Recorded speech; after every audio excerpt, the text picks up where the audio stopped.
அனைவருக்கும் வணக்கம். வரும் ஜூலை 26 ஞாயிற்றுக்கிழமை அன்று ஆடி பிரதோஷம். இந்த பிரதோஷம் 3 ஆண்டுகளுக்கு பிறகு வரக்கூடிய மகா அரிய பானு பிரதோஷம். இந்த பிரதோஷ நாளில் சிவன் கோவிலுக்கு இந்த 3 பொருட்களை நம்ம கொண்டு கொடுக்கலாம். தீராத துன்பங்கள் தீர, கடன் சுமை குறைய, கர்ம வினைகள் கரைய இந்த 3 பொருட்களை நம்ம சிவாலயத்திற்கு பிரதோஷ வழிபாட்டிற்கு கொண்டு கொடுத்தால் சிவனின் அருளை முழுமையாக பெற முடியும். ஆடி மாதம் ஒவ்வொரு நாளுமே அம்மனுக்கும் சிவபெருமானுக்கும் வழிபாடு செய்வதற்குரிய நாள். ஆடி மாதத்தில் ஈசன் எம்பெருமானுக்குரிய பிரதோஷ நாள் ஞாயிற்றுக்கிழமை சூரிய பகவானுக்குரிய நாள்ல வருது. இந்த நாள்ல சூரிய பகவானையும் நாம் வழிபாடு செய்ய ஞாயிற்றுக்கிழமை மாலை 4:30 மணி முதல் 6 மணி வரை பிரதோஷ வழிபாடு நடைபெறும். இந்த சிவ வழிபாட்டிற்கு சிவனின் அருளை பெற முதலாவது வாங்க வேண்டிய பொருள் பசும்பால். பசும்பால் பாவத்தை போக்கும், கர்ம வினையை நீக்கும். இரண்டாவது, ஆடி மாதம் அம்மனுக்கு உகந்த மாதம். ஆடி மாதத்தில் அம்மனுக்கு உகந்த பொருளான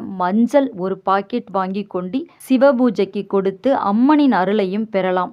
மூன்றாவது பொருள் மங்களகரமான, அம்மனுக்கு மிகவும் பிடித்தமான பொருள் குங்குமம். குங்குமம் ஒரு பாக்கெட் வாங்கிக்கலாம். முதல் பொருள் பால், இரண்டாவது பொருள் மஞ்சள், மூன்றாவது பொருள் குங்குமம். இந்த 3 பொருளையும் வாங்கி அருகில் உள்ள சிவாலயத்திற்கு சென்று சிவபூஜைக்கு கொடுக்கணும்.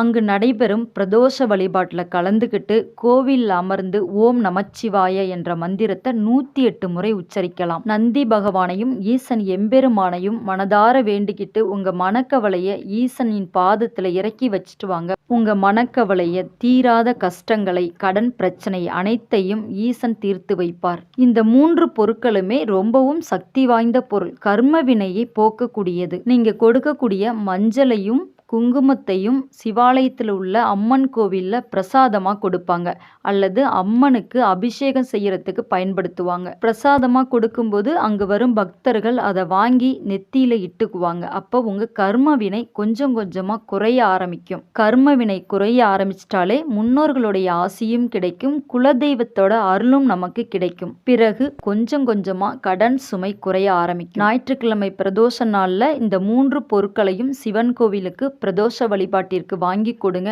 நம்பிக்கையோடு செய்யுங்க. அதோடு நம்ம உழைப்பையும் போடும்போது அதற்கான பலன் நிச்சயம் இருக்கும். உங்களுக்கு ஈசனோட அருள் முழுமையாக கிடைக்கும். இந்த வீடியோ உங்களுக்கு பிடிச்சிருக்குன்னு நினைக்கிறேன். லைக் பண்ணுங்க. மறக்காம நம்ம தெய்வீக ஆற்றல் சேனலை சப்ஸ்கிரைப் பண்ணிக்கோங்க. மீண்டும் சந்திப்போம். ஓம் நமச்சிவாய.